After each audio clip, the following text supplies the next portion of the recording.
హైదరాబాద్ లో జరగబోయే మనీ మంత్ర money manifestation classes కి ఇప్పుడే కాల్ చేసి రిజిస్టర్ అవ్వండి.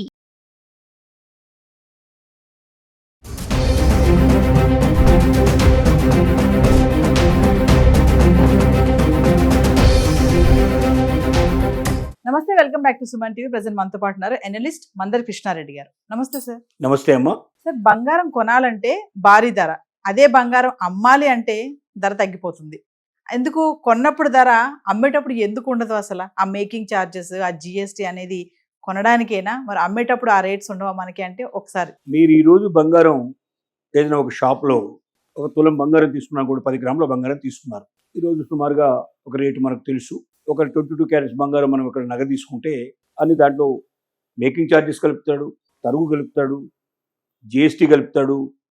ఇవన్నీ కలిపేసి మనకు టోటల్గా అమౌంట్ చెప్తారు. అంటే ఉన్న రేటు మీద మళ్ళీ ఇవన్నీ అదనంగా కలుస్తాయి. ఇవన్నీ కలిపి చెప్తారు. సో రేట్ అయ్యి మనం కొనుక్కున్నాం. మీరు బంగారాన్ని అమ్మేటప్పుడు ఏమవుతుందంటే దేంట్లో జిఎస్టీ కలవదు, అక్కడ రేటు తగ్గిపోయినట్టే లెక్క ఆటోమేటిక్గా. రెండోది ఏమిటి, తరుగు ఉండదు. అంటే తరుగు తీసేసినా కూడా ఏం చేస్తాడు, మళ్ళీ ఇక్కడ తరుగు కలుపుతాడు, అక్కడ తరుగు తీసేస్తాడు.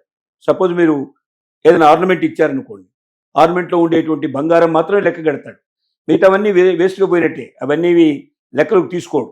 దాంట్లో పెట్టినటువంటి పూసలు కానీ, దాంట్లో పెట్టినట్టు వేలే ఉన్నట్టు. ఒకవేళ ఏమైనా డైమండ్స్ ఏమైనా ఉంటే వాటికి కూడా పాత రేటు, అంటే ఒక రేటు కడతాడు, సెకండ్ హ్యాండ్ రేటు కడతాడు తప్ప ఒరిజినల్ రేటు కట్టడు. అది వాడుకున్నందుకు కాబట్టి కొంతకాలం వాడాం కాబట్టి దానికి వాళ్ళ మార్కెట్ ఉన్న రేటు కట్టరు వాడు. డెఫినెట్గా అవన్నీ తగ్గిస్తారు.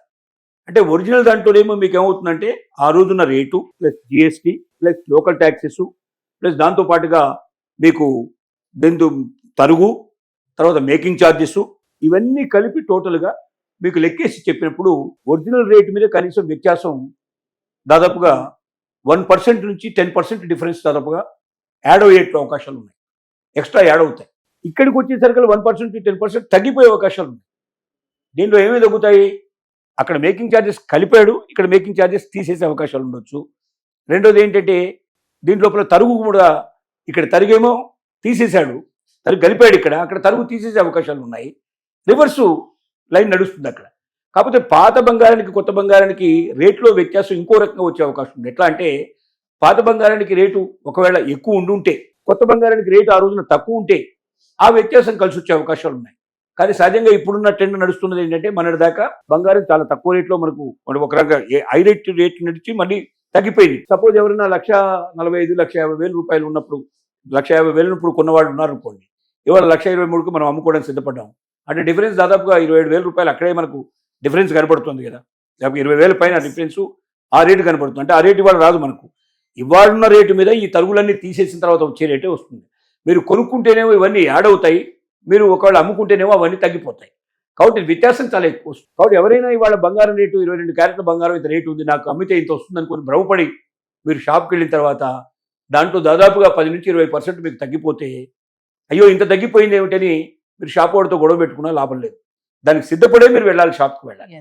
అంటే మీరు కొనేటప్పుడు ఉన్న రేటు మీకు అమ్మేటప్పుడు రాదు, డెఫినెట్గా తేడా వస్తుంది. బంగారంలో పెరుగుదల లేకపోతే సేమ్ రేటు నడుస్తుంది అనుకుంటే, కొనేటప్పుడు అదే రేటు ఉంది, అమ్మేటప్పుడు అదే రేటు, మనకు సేమ్ రేటు ఉన్నట్టయితే కొనేటప్పుడు మీకు పడ్డ రేటు కన్నా అమ్మేటప్పుడు రేటు చాలా తక్కువ మీకు వస్తుంది, చాలా తక్కువ వస్తుంది. వీటిని దృష్టిలో పెట్టుకోవాలి. రెండో, దీన్ని మీరు ఎక్కడైనా తాకట్టు పెడితే ఇంకా కొన్ని సమస్యలు ఉన్నాయి. తాకట్టు పెట్టిన వాళ్ళు చాలామంది బంగారాన్ని వెంటనే విడిపించుకునే దగ్గర డబ్బులు వాళ్ళకు ఉండవు, కానీ టైం అయిపోతుంది. ఆ టైం లోపల విడిపించుకోకపోతే మీ బంగారాన్ని వేరే వేసేస్తాం, అమ్ముతాం అని చెప్తారు. కొంతమంది ఏం చేస్తారంటే, మీకు టీవీలలో వార్తలు, మీకు అడ్వర్టైజ్మెంట్స్ వినపడుతుంటాయి, మీరు బంగారం తాకట్టు పెట్టి విడిపించుకోలేకపోయినట్టయితే మమ్మల్ని కాంటాక్ట్ చేయండి, మీ బదులుగా మేము డబ్బు కట్టి బంగారాన్ని విడిపించి ఈ రోజు ఉన్న రేటుకే తీసుకుంటాము అని వాళ్ళు వేస్తారు. చాలామంది దాన్ని చూసి అయ్యో మనకు బ్రహ్మాండం రేటు వచ్చేస్తుంది కదా మనం వెళ్తాం. కానీ వాళ్ళు దాంట్లో ఎంత మ్యాక్సిమం తినేయాలో అంత తినేసేసి మనకి ఏదో అలా ఇచ్చేస్తారు. అంటే అసలు లేని దానికన్నా కొసరు మేలనే ఉద్దేశంతో అయితే చేసుకోవచ్చు. కానీ మీరు డబ్బు ఎక్కడైనా అప్పు తీసుకొని వెళ్ళి కట్టేసి ఏదో రూపాయి వడ్డీ 2 రూపాయల వడ్డీ మీరు కడితే మీకు వచ్చే డబ్బు వేరు, మీకు వచ్చే లాభం వేరు. మీరు అలాంటి వాళ్ళని నమ్ముకొని మీరు లోపలికి వెళ్ళి వాళ్ళ ద్వారా వెళ్ళి మీరు మీ బంగారాన్ని విడిపించి వాళ్ళు తీసుకున్నట్టయితే వ్యత్యాసం చాలా వస్తుంది. ఒకసారి మీరు విడిపించారు, ఇంకా విడిపించిన తర్వాత అతని దగ్గరికి వెళ్ళిపోతుంది బంగారం. నేను తర్వాత డబ్బులు తీసుకొచ్చి నేను తీసుకుంటాను మీ దగ్గర ఉంచండి అంటే ఉంచడు, అప్పటికప్పుడు తేలిపోవాల్సిందే. అంటే అతనికి కావాల్సిన లాభం అంతా వేసుకొని, వడ్డీ అంతా వేసుకొని, లేకపోతే నేను డబ్బు ఇంతకు తీసుకొచ్చాను అంతకు తీసుకొచ్చాను అంటాడు. అదంతా మైనస్ చేసి ఈ తరుగు తీసేస్తాడు ఆ తరుగు తీసేస్తాడు. అంటే అక్కడి నుంచి విడిపించుకుంటూ వచ్చినటువంటి దానికన్నా అంటే మనకు ఒరిజినల్గా దానికి మధ్యలో ఎంత డిఫరెన్స్? సపోజ్ ఒక ₹1,00,000 బంగారాన్ని మనం కుదువ పెడితే మనకు 80,000 70,000 మన చేతికి వచ్చాయి అనుకోండి. ₹70,000 మనకు వచ్చాయి. ₹1,00,000 దానికి ఉన్నట్టు రేట్ అనుకుందాం ఈ రోజు రేటు. కానీ మీకు ఆ ₹30,000 డిఫరెన్స్ మీకు రాదు. 70,000 అక్కడ కట్టినా ఈ 30,000లో 15,000 ₹20,000 అతను తీసేసుకుని 10,000 5,000 మన చేతిలో పెడతాడు. ఇది జరిగేటువంటి విషయం. Yes. కాబట్టి చాలా మంది జాగ్రత్త పడాల్సింది ఏంటంటే ఇలాగా మధ్యలో ఉండి బంగారం కొంటున్నాం మేము, తాకట్టు పెట్టిన బంగారం తీసుకుంటాము, మీకు మంచి రేట్ ఇస్తాము, ఈ రోజు రేట్ ఇస్తామని ప్రకటించేవన్నీ మీరు నమ్మి వెళ్ళినట్టయితే దాంట్లో చాలా నష్టపోతారు, చాలా మోసపోతారు మీరు. కాబట్టి మీకు శక్తి ఉంటే అవకాశం ఉంటే ఎక్కడైనా మీ ఫ్రెండ్ దగ్గర బంధువుల దగ్గర అప్పుకు తీసుకొని మీరు తీసుకెళ్ళి దాన్ని విడిపించుకొచ్చి బయట మీరు అమ్మేసేసి దాన్ని మీరు తీర్చేస్తే అప్పు తీర్చేస్తే మీకు చాలా వ్యత్యాసం వస్తుంది, చాలా మిగిలే అవకాశాలు ఉంటాయి.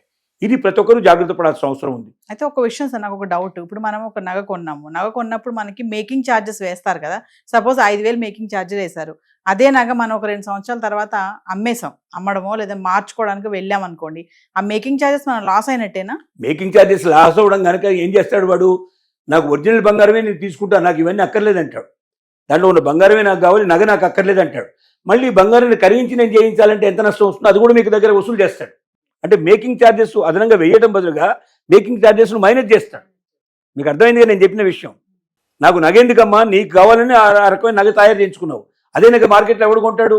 కొన్నంటాడు వాడు తర్వాత నగ అమ్ముకొని మళ్ళీ దాని మీద ఎక్కువ డబ్బులు సంపాదించుకోవచ్చు. కానీ ప్రత్యేకంగా ఏమంటాడంటే నాకు దాంట్లో ఉన్న బంగారానికి లెక్క కడతాను తప్ప వీటన్నిటికీ నేను లెక్క కట్టను, ఇవి నాకు అక్కరే లేదు, నువ్వు తీసుకెళ్ళి కావాలంటే పట్టుపో, నాకు అక్కర్లేదండి. ఎక్సెప్ట్ ఏదైనా డైమండ్స్ లాంటివి ఉంటే అది కూడా ఆ రోజు వాడు మొత్తం సెకండ్ హ్యాండ్ రేట్ కట్టి తీసుకుంటాడు తప్ప ఒరిజినల్ రేట్ తీసుకోడు. కాబట్టి అమ్ముకోవడం అంటే నష్టానికి సిద్ధపడటమే. కానీ ఎలక్ట్రానిక్ వస్తువులు లాంటివి పోల్చుకున్నట్టయితే ఒక రకంగా అదృష్టమే బంగారం. ఎందుకంటే మీరు ఒక టీవీ కొన్నారు, ఇవాళ మీరు మార్కెట్లో కొనుక్కురండి, రేపు ఎవరికైనా అమ్మండి, ఎంత తేడా వస్తుందో చూడండి. చాలా తేడా వస్తుంది. అంత తేడా మీకు బంగారంలో కనబడదు. కొంత అంతవరకు పోల్చుకున్నట్టయితే కొంత నయం. ఫర్నిచర్ కానీ లేకపోతే ఎలక్ట్రానిక్ ఐటమ్స్ కానీ ఫోన్లు కానీ ఇట్లాంటివి ఒక్కసారి మీరు కొని బయటకు వచ్చి ఎవరికైనా నమ్మినా కూడా సెకండ్ హ్యాండ్ అయిపోతుంది. చాలా వ్యత్యాసం వస్తుంది. దానికన్నా బంగారం ఇవాళ కొని రేపు అమ్మితే కొద్ది తేడా రావచ్చు, కానీ మొత్తం అంత తేడా రావడానికి మీకు అవకాశం ఉండదు. ఏది ఏమైనప్పటికీ బంగారం విషయంలో చాలా జాగ్రత్తగా ఉండాలి. ఒకసారి మనం ఎక్కడైనా సరే కుదవ పెట్టినప్పుడు దాన్ని వెనక్కి తీసుకునే శక్తి మనకు లేనప్పుడు దాన్ని మళ్ళీ భద్రంగా ఏదో ఒక రకంగా, అంటే డబ్బులు ఎక్కువ ఉంటే రేటు, మార్కెట్లో రేటు ఎక్కువ ఉంటే ఒక్కోసారి మీరు పెట్టినప్పుడు వచ్చినటువంటి రేటుకు మీరు అమ్మేప్పుడు రేటు చాలా తక్కువ ఉంది, తేడా ఉందనుకోండి, అలాంటప్పుడు పోయినా పర్లేదు అనుకున్నప్పుడు దాని గురించి టచ్ చేయకపోవడం బెస్ట్. ఎందుకంటే మీరు ఇంత కష్టపడి తీసుకెళ్ళి చేసినా 5,000 10,000 డిఫరెన్స్ వస్తుంది తప్ప అంతకన్నా మీకు ఎక్కువ లాభం రాదు. ఉన్న రేట్ ప్రకారం ఎవడు కట్టివాడు, ఎప్పుడు కూడా అమ్మేవాడు లోకువే, కొనేవాడు ఇంకో రకమైన లోకువే. ఎక్కడ చూసినా ఇది జరుగుతూ ఉంటుంది. కాబట్టి మహిళలు పెట్టి జాగ్రత్త పడాలి. తొందరపడి మాత్రం బంగారం విషయంలో ఏ రకమైనటువంటి అజాగ్రత్తలు పాటించకూడదు. జాగ్రత్త పడి ముందుకు వెళ్ళాలని మనం సూచిస్తున్నాం. Thank you sir.